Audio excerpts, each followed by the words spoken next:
Esta noite eu quero falar sobre um homem cego na Bíblia que teve um encontro com Jesus. Esta história está no 10º capítulo do Evangelho de Marcos, começando no versículo 46. E chegaram a Jericó. Quando Jesus saía de Jericó com seus discípulos e uma grande multidão, o cego Bartimeu, filho de Timeu, estava sentado à beira do caminho mendigando. E quando ouviu que era Jesus de Nazaré, começou a clamar e disse: Jesus, filho de Davi, tem misericórdia de mim. E muitos o repreenderam para que se calasse, mas ele clamava ainda mais alto: Filho de Davi, tem misericórdia de mim. Jesus parou e disse que o chamassem, e chamaram o cego, dizendo-lhe: Coragem, levanta-te, ele te chama. E ele, lançando de lado sua capa, levantou-se e foi até Jesus. Jesus lhe perguntou: O que queres que eu faça por ti? E o cego lhe disse: Senhor, que eu possa ver. Mas há muitas pessoas hoje que são exatamente como Bartimeu. Li outro dia que existem 42 milhões de pessoas no mundo que são cegas. As autoridades de saúde estimam que, de todas as causas, 500 mil de crianças ficam cegas de forma irreversível a cada ano ao redor do mundo. E isso é uma grande tragédia para muitas pessoas e países, e agências de saúde estão trabalhando para mudar essa situação. Entretanto, uma tragédia de proporção igual ou maior é a cegueira espiritual que as pessoas têm, porque a Bíblia diz que você possui 2 tipos de olhos. Você tem olhos físicos com os quais pode enxergar, e tem olhos espirituais. E você pode ver fisicamente, mas talvez não consiga ver espiritualmente. A cegueira espiritual afeta todos aqui. Há milhares de pessoas presentes esta noite que podem me ver aqui em cima, mas são cegas espiritualmente. E essa cegueira impede que você conheça verdadeiramente a Deus. Agora Bartimeu era um homem cego, e ele saiu do pequeno lugar onde passou a noite, sem esperança de que algum dia pudesse enxergar. Ele ia até o portão de Jericó e pedia esmolas às pessoas que passavam por lá. Pessoas que iam ao mercado ou seguiam para seus negócios naquele dia. Ele dizia: ajude o cego, ajude o cego, ajude o cego, ajude o cego. Ele tinha sua bengala, um casaco velho e surrado. Ele havia pedido um pouco de pão a uma mulher enquanto seguia seu caminho e conseguiu um pouco de leite. E lá ele se sentava com outros cegos e mendigos, esperando que as pessoas lhes dessem um pouco de dinheiro ou algo que os ajudasse. E assim, ao olhar para Bartimeu, eu vejo a mim mesmo, ou vejo você. A Bíblia diz que ele está cego espiritualmente, e nossos líderes mundiais estão tateando no escuro. Eu ouço algumas dessas coisas na televisão, vindas de alguns de nossos líderes mundiais, e fico surpreso com a cegueira espiritual. E já conversei com alguns deles em particular. E às vezes, sinto vontade de estender a mão, sacudi-los e dizer que eles precisam de Cristo, porque Cristo poderia abrir seus olhos. E eu acho que somente os verdadeiros crentes sabem o que está errado com o mundo, porque o que está errado com o mundo é um problema espiritual. Agora Bartimeu não podia ver seus trapos. Ele não podia ver sua imundície. Ele também não podia ver a beleza. E de tempos em tempos, lemos sobre alguém vivendo em uma casa ou apartamento cheio de recipientes vazios, lixo e sujeira. E a pessoa que vive ali pode parecer levar uma vida perfeitamente normal e está bem vestida. Eu conheço uma casa assim agora, onde a senhora está sempre bem vestida. O marido é médico e eles são respeitáveis, são boas pessoas, e quando você os vê fora de casa, pensa que são o casal mais maravilhoso do mundo. Mas se você entra na casa deles, é uma bagunça, parece um chiqueiro, e é assim com muitos de nós. Parecemos estar bem por fora, mas lá no fundo, em nossos corações e almas, sabemos que algo está errado. E por algum motivo, a pessoa parece nem se importar. A Escritura diz: o homem natural, esse é o homem comum, o homem antes de conhecer a Cristo, não aceita as coisas do Espírito de Deus, pois para ele são loucura, e não pode entendê-las, porque elas se discernem espiritualmente. E parece tolice eu estar aqui e dizer que porque Jesus Cristo morreu em uma cruz há 2000 anos e ressuscitou dos mortos, isso pode impactar sua vida hoje e agora, dando-lhe a segurança, a paz e a alegria que você nunca conheceu antes, ajudando a resolver muitos dos problemas de relacionamento que você enfrenta e lhe dando um senso de responsabilidade pelo seu próximo. Mas é verdade, e algumas pessoas chamariam isso de loucura. A Bíblia diz que a proclamação do Evangelho é loucura para os que perecem. Veja, você está cego pelo Deus deste mundo. E quem é o Deus deste mundo? Jesus o chamou de diabo, o príncipe do poder do ar, o príncipe deste mundo. Há uma outra força no mundo, e essa outra força também tem poder sobrenatural. E essa outra força é o diabo. E há um conflito em andamento, o conflito das eras, entre as forças de Deus e as forças do diabo. Você pode perguntar, por que Deus permite isso? Essa é uma grande questão. É um mistério de onde o diabo veio. Agora, a Bíblia nos diz no capítulo 28 de Ezequiel e também no capítulo 14 de Isaías, onde temos uma pequena visão disso e encontramos outras imagens e vislumbres ao longo das Escrituras. Mas há um diabo. Agora, ele não governa no inferno. Ele nunca esteve no inferno. Ele está vivo. Ele se estabeleceu neste planeta. Agora, você pode chamar o mal do que quiser, mas todos sabemos que há mal no mundo, e todos sabemos que algo está errado, mas não sabemos exatamente o que. A Bíblia nos diz que por trás de tudo isso está o diabo. Você pode perguntar, mas por que Deus não mata o diabo e resolve tudo de uma vez? Bem, um dia Deus vai fazer exatamente isso. Ele não vai matá-lo, mas vai lançá-lo no lago de fogo. Mas esse dia ainda não chegou. Porém, o diabo já sofreu uma grande derrota. Houve uma grande vitória de Deus na cruz. A cruz parecia uma derrota para Deus, mas foi na verdade uma derrota para o diabo. E você e eu podemos participar da vitória que Cristo conquistou na cruz quando o conhecemos. Mas até lá, o Deus deste mundo cegou nossos olhos, então nossos olhos estão cegados sobrenaturalmente. E é por isso que apenas o Espírito Santo pode remover essas vendas que estão sobre seus olhos neste momento. Este homem não era apenas cego, ele também era pobre.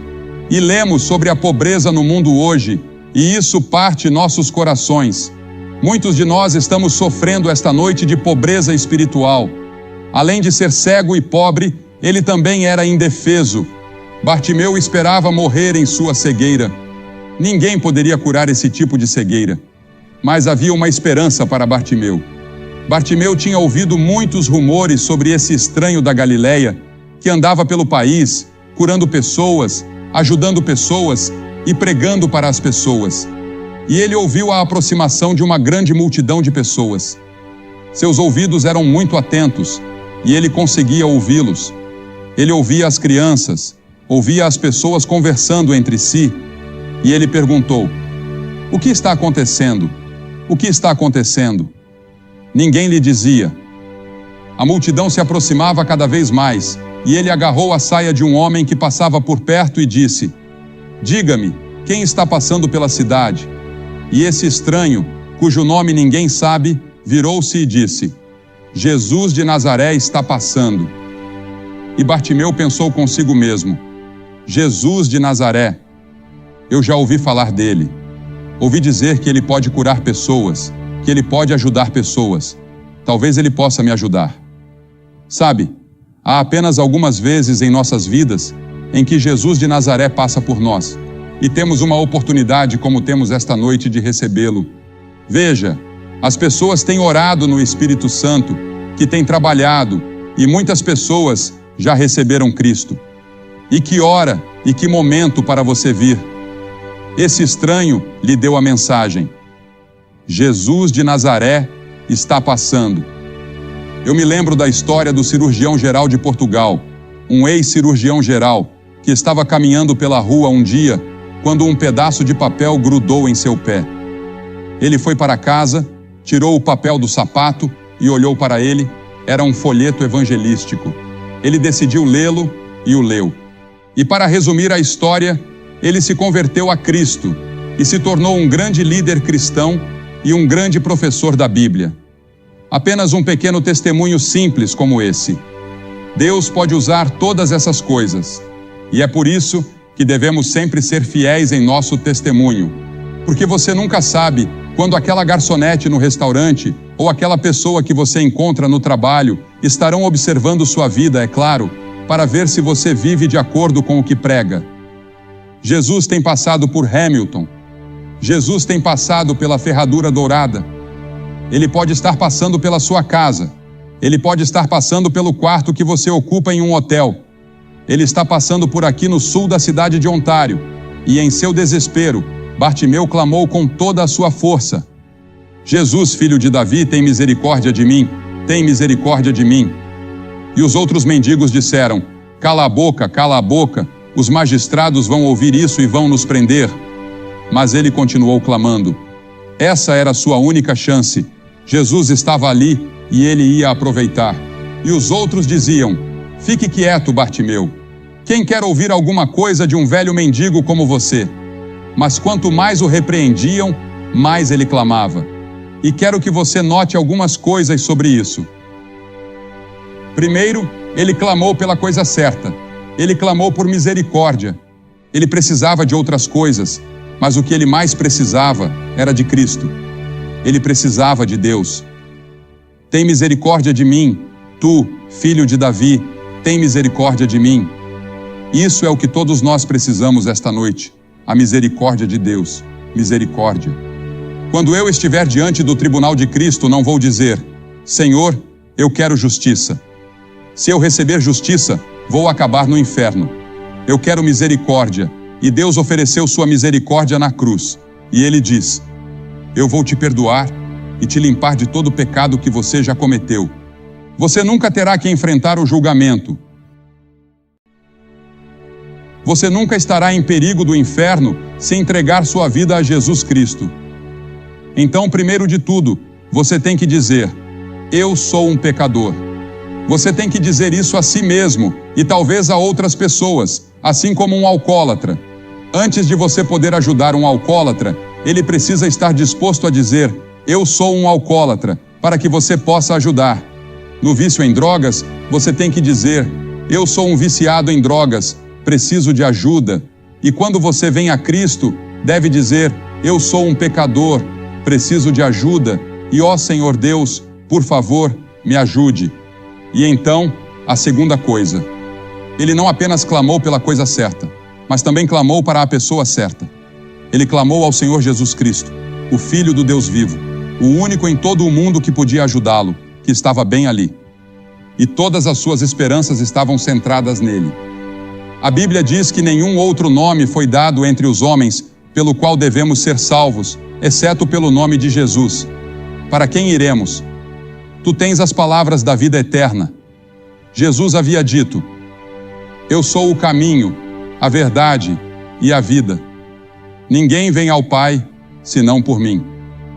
E este homem Bartimeu estava vindo da maneira certa. Ele estava vindo à pessoa certa.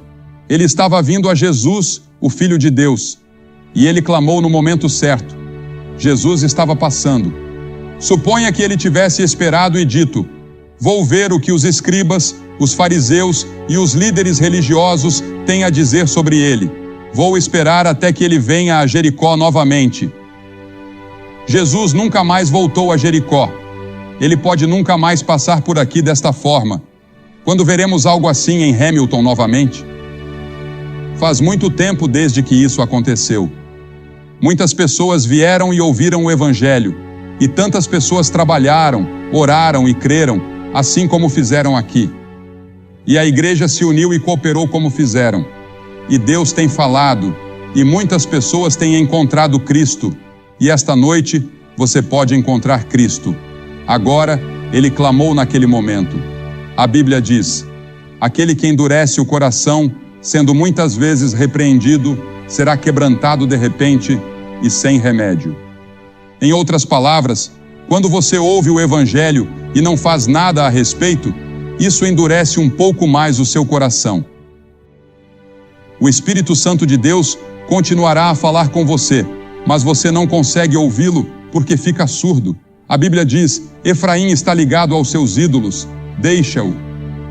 Chega um ponto, não sei onde ou quando, mas existe um ponto além do qual você pode chegar, onde seu coração está tão endurecido que mesmo que Deus continue falando, você não pode mais ouvir. Então venha agora, enquanto você tem uma oportunidade.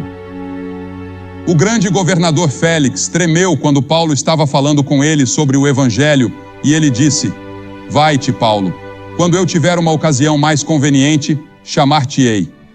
Mas ele nunca teve uma ocasião mais conveniente. Aquele foi o seu momento, aquela foi a sua hora diante de Deus, e ele não aproveitou. A Bíblia diz: agora é o tempo aceitável, agora é o dia da salvação, não amanhã. Pode ser que nunca haja um amanhã para você. Este pode ser o seu momento. Aquele que endurece o pescoço, sendo muitas vezes repreendido, será quebrantado de repente. Observe como Jesus atendeu à sua necessidade. Havia uma grande multidão de pessoas, e hoje em dia pensamos em termos de grandes multidões. Há uma grande multidão aqui esta noite. Disseram-me que são 18.000 pessoas. E pensamos em termos de multidões.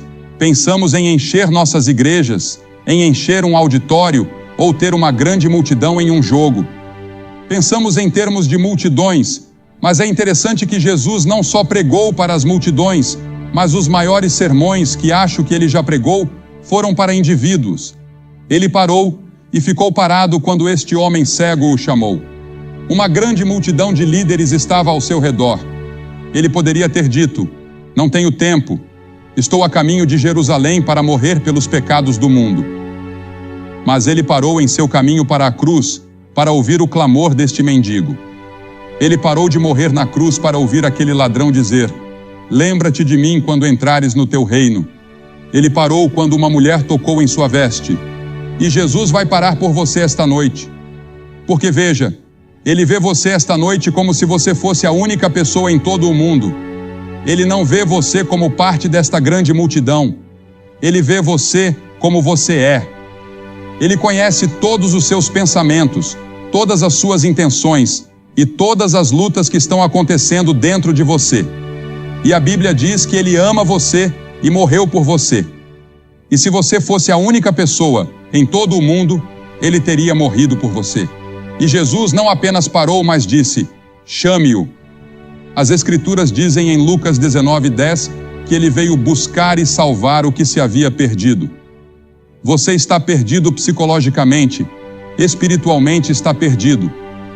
Você precisa de alguém que o encontre e coloque os braços ao seu redor. É isso que ele fará por você esta noite. E houve uma surpresa no rosto das pessoas da multidão ao verem aquele pobre velho cego, imundo e sujo sendo chamado. Pela primeira vez, eu suponho, alguém o chamou. Alguém jogou sua capa sobre ele. Alguém lhe deu sua bengala. Ele jogou os dois fora e correu até Jesus, prostrando-se diante dele. E então Jesus lhe fez uma pergunta estranha. Ele estava cego há todos aqueles anos, e Jesus perguntou: o que queres que eu te faça? Você consegue imaginar isso? O que queres que eu te faça? E ele respondeu: Senhor. E essa palavra Senhor significa que naquele momento ele havia recebido Cristo em seu coração. Meu próprio Senhor, que eu possa receber à minha vista.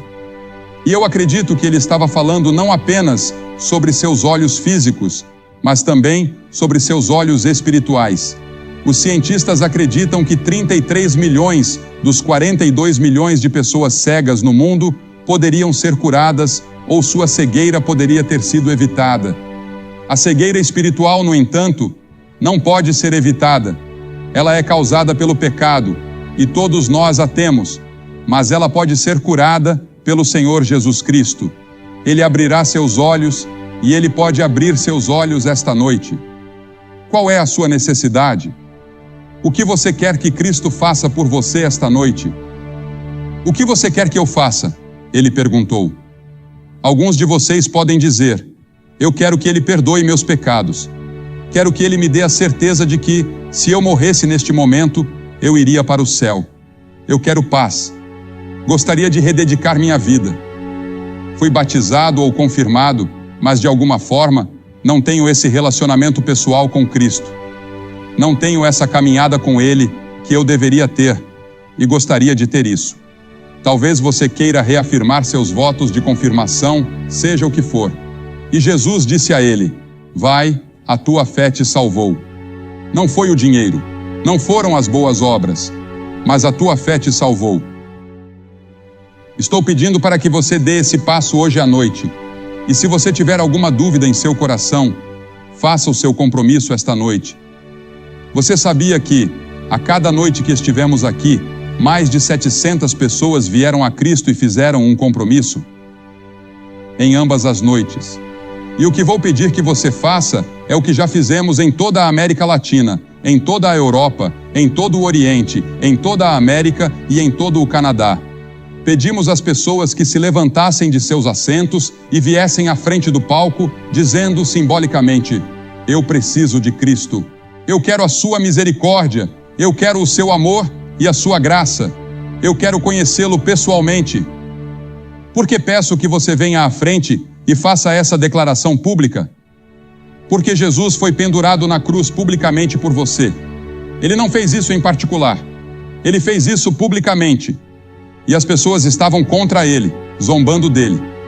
Ele estava nu e sangrando, e fez isso publicamente. E ele disse que, se não estivermos dispostos a confessá-lo publicamente diante dos homens, ele não nos confessará diante de seu Pai, que está no céu. É um compromisso público. E estou pedindo que você faça esse compromisso esta noite. E depois que todos vocês vierem e ficarem aqui, vou dizer algumas palavras a vocês, fazer uma oração e dar-lhes um livro para levar para casa, que ajudará no seu crescimento cristão.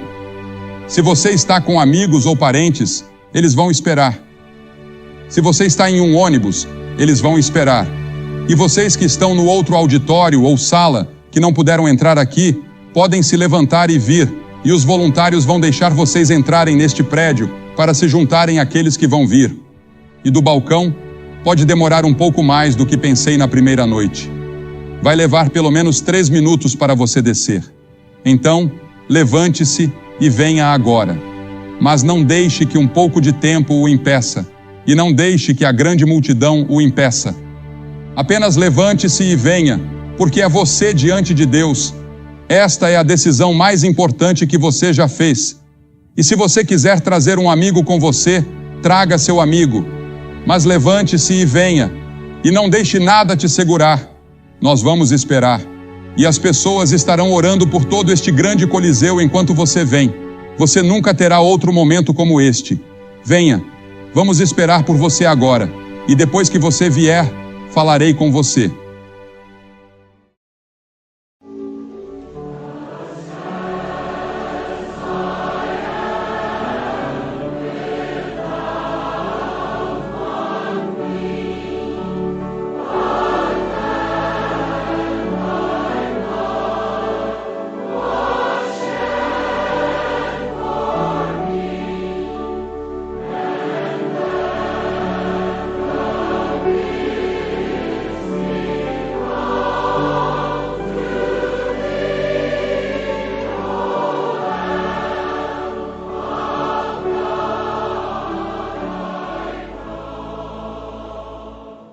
Você que está assistindo pela televisão, Deus tem falado poderosamente a centenas de pessoas, e centenas já vieram e ainda estão vindo. E você pode fazer esse compromisso onde quer que esteja e dizer sim a Jesus Cristo. Ele entrará em seu coração, Ele perdoará seus pecados.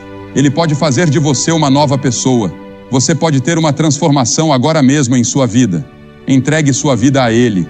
E se você quiser, pegue o telefone e ligue para o número que você vê na tela. Há pessoas esperando para falar com você. Se você ouvir um sinal de ocupado, ligue novamente alguns minutos depois e você conseguirá falar, pois há centenas de linhas disponíveis. E não se esqueça de ir à igreja no próximo fim de semana.